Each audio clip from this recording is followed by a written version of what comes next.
To know what is a Bohr's atomic model, let us know some facts. Electrons can only exist at the specific discrete energy levels or the shells around the nucleus of an atom. The ground state is the innermost lowest energy shell or the orbit that an electron can occupy. This is the most stable configuration for any electron. Each orbit was given a number called the quantum number. Bohr orbits are like the steps of the ladder, each at a specific distance from the nucleus and each has a specific energy. Electrons absorb energy, they move to the higher energy level. And when electrons release energy or emit photon, they move to the lower energy level. Each orbit can hold the specific number of the electrons.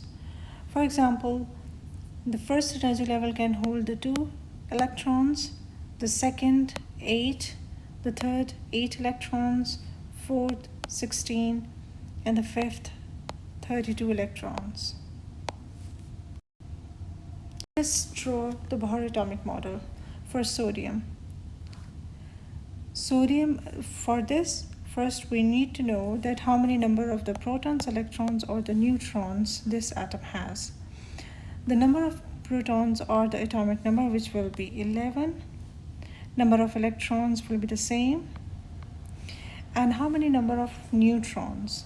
So we are going to subtract it from the mass number, and the mass number of the sodium is 23 minus number of protons, which will be 11, and we are going to get the 12 number of neutrons. So in the nucleus, we are going to draw the protons and the neutrons, which will be 11 and 12. In the first orbit, the maximum 2 electrons can come. In the second energy shell, there will be maximum 8, 1, 2, 3, 4, 5, 6, 7, 8. So out of 11, there is only 1 electron left.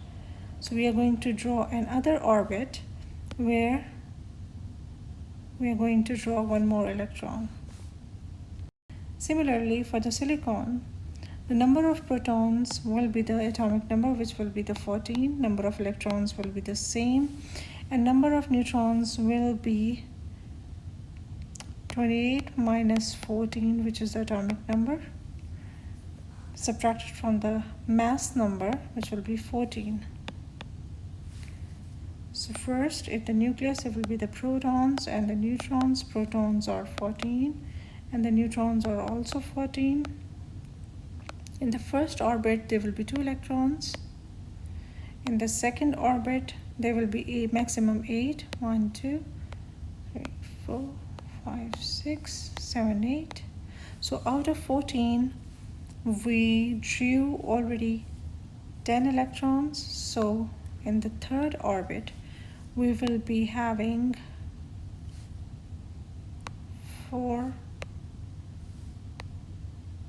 electrons.